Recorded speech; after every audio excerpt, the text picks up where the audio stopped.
Ok, ben on peut y aller. Donc, alors,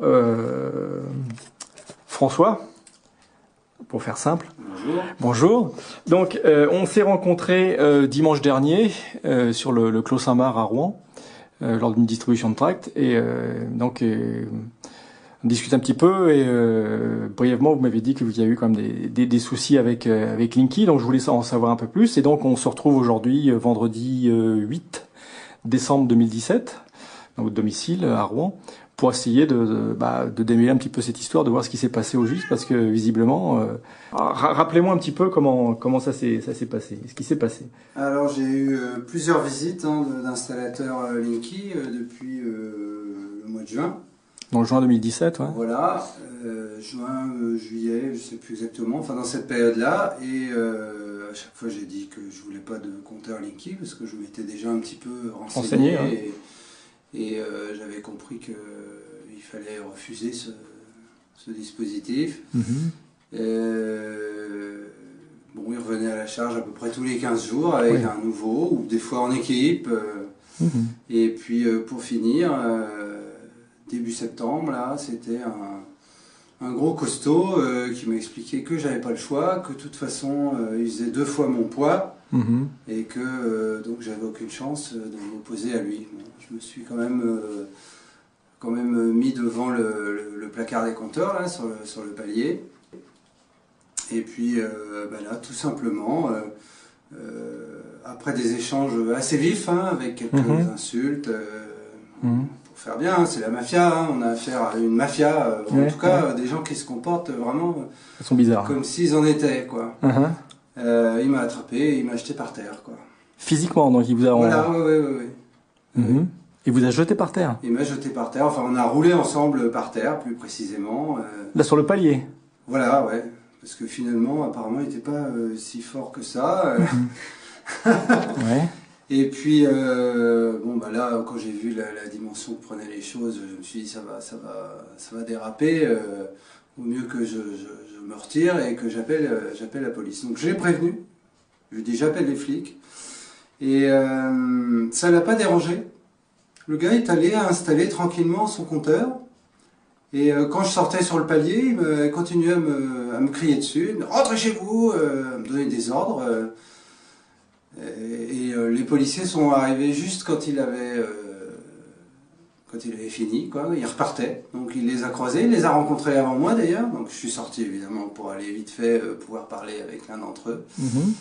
Et ils m'ont dit on va faire un rapport, mais on vous conseille d'aller porter plainte. Vous pouvez pas prendre ma plainte? Ah non, nous on peut pas. Donc je suis allé ensuite porter plainte au commissariat de Maromme. De Maromme. Voilà, ouais, c'est plus près pour moi. Ouais, d'accord. Puis il y a moins de monde, il y a moins de queue. D'accord. Et ça, donc, c'était en septembre? Septembre, oui. Ouais, d'accord. Donc, pour reprendre... Donc... Le nom de la société, c'est une société qui s'appelle OK Service. OK Service. Un sous-traitant qui n'a pas d'adresse. Quand vous cherchez sur le net, c'est des gens qui n'ont pas d'adresse. Alors, ils ont un numéro de téléphone. Je les avais appelés quelques jours avant. J'étais tombé sur une dame qui m'avait dit, bah ok, j'en prends note, d'accord, vous voulez pas de compteur.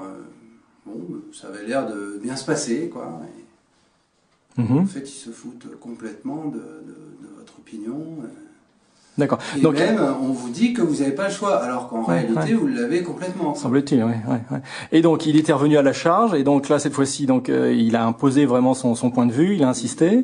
Vous êtes allé sur le palier, il vous a empoigné, vous êtes allés au sol tous les deux, et donc il a continué après à faire son installation, malgré la lutte physique. Malgré la lutte, malgré l'appel à la police. Donc, ce qui, moi, me fait vraiment penser que il se sait couvert, ce monsieur-là. Il sait qu'il peut procéder à quelques exactions pour installer ses compteurs. Sans doute qu'il a une prime pour ça doit être le spécialiste de l'installation violente, quoi, dans la bande. Il a effectivement des arguments particuliers pour procéder aux installations. Et ça, c'est un peu surprenant. D'accord. Bon, et suite à ça, donc la police vous a dit d'aller déposer plainte, et vous avez donc porté plainte au commissariat de Maromme, qui se trouve juste à côté de Rouen. Et après, donc Et bien là, maintenant, on attend que le procureur prenne une décision, s'il poursuit ou pas. Hein. Mais je serais pas étonné qu'il n'y ait pas de suite du tout, quoi. Mhm. Et donc au commissariat, comment vous avez été accueillis? Comment ça s'est passé? Ça, j'ai été bien accueilli Ouais, par une ouais. personne très correcte, très compétente, Mhm. voilà, qui a pris la déposition. C'est ça. Donc ça a été enregistré. Il y a des documents officiels. Oui, oui, bah, j'ai un récépissé. D'accord. Et vous avez fait un constat de la lutte. Vous aviez des marques. Vous avez quelque Oui, chose? oui, je suis Ouais. allé à la médecine légale, au CHU. Ouais. Médecine légale. Ouais. Bon, là, ça a été très rapide. Hein. Mhm. Ouais. Voilà. Elle m'a à peine examiné. De toute façon, c'était 3 jours après, donc déjà les contusions étaient moins visibles. Ouais. J'ai fait des photos. Et là, c'est au niveau du cou ici. Oui, là, c'est l'avant du cou. Mhm. Là, c'est au niveau de l'oreille. Ok. On voit des rougeurs. Ouais. Donc il vous a empoigné sévèrement quand même. Hein. Voilà, pour me faire dégager, quoi. Mhm. Pour accéder au placard. Et puis, bon, bah. Ok. Il y avait une marque sur l'oreille aussi Ouais. dans les premières.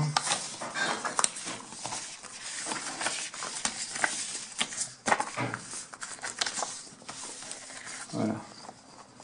Mhm. Donc là, ça a saigné. Donc il vous a attrapé par l'oreille? Coupure, sans doute, je m'en souviens Oui, même non, pas. c'est ça. Ouais. D'accord. Oui, on n'est pas habitué à avoir des services publics qui se conduisent de cette manière-là. Quoi. Oui, effectivement. Peut-être qu'il va falloir s'y habituer, ça, je sais pas. Mais... Bon, cela dit, c'est pas non plus le service public, c'est un sous-traitant du service public. Oui, mais maintenant, le service public se fait par sous-traitance. C'est Ouais, une façon ouais. aussi de se dégager un peu de la responsabilité de l'État, quoi. Mhm. D'accord. Et donc alors après, donc le compteur a été installé. Voilà, et puis plus de nouvelles, quoi. Non, c'est ça. Pas Tout va bien, ils sont arrivés à leur fin. Ouais, ouais. Pas de coup de téléphone, pas de contact, pas d'envoi de courrier, de mail, SMS, etc. ou quoi que ce soit. Non. Non. Non, moi j'attends que la justice suive son cours avec fort peu d'illusions, mais Mhm. Ouais, ouais. Donc c'est un peu pour ça aujourd'hui que vous témoignez, pour peut-être essayer d'un peu impulser les choses, d'accélérer ou de donner un peu corps. Je pense que tant qu'il n'y aura pas une pression populaire suffisamment importante, les pouvoirs publics se sentiront en droit de continuer leur action Mhm. de gaspillage et De pression, de peur. et d'absurdité. Enfin bon, Mhm. c'est pour faire gagner de l'argent à leurs copains. On a bien compris que le fabricant de compteurs, dans l'histoire, il va sûrement ramasser. Et puis EDF a des dettes, donc ça peut être une façon aussi de s'arranger.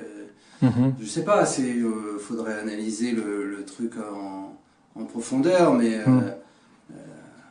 en surface, on a l'impression de très bonnes intentions, et puis Ouais, on ouais. creuse un peu, on voit que c'est un montage quasi, même totalement mafieux, quoi. Ouais, ouais. Ouais, parce que vous êtes renseigné, je veux dire, le Linky, vous le refusiez après avoir quand même un peu analysé la situation. Bah, on voit bien que le réseau, enfin les installations électriques actuelles, aux normes actuelles, sont pas faites pour supporter cette forme de courant là, parce qu'il dénature quand même complètement le courant. Et puis il y a cette histoire de captage de données personnelles qui est pas claire du tout, quoi. Pourquoi capter les données personnelles si on n'a pas l'intention de s'en servir? Oui, effectivement. Et est-ce que dans l'immeuble, d'autres personnes ont eu des soucis comme vous, ont réagi comme vous? Comment ça se passe?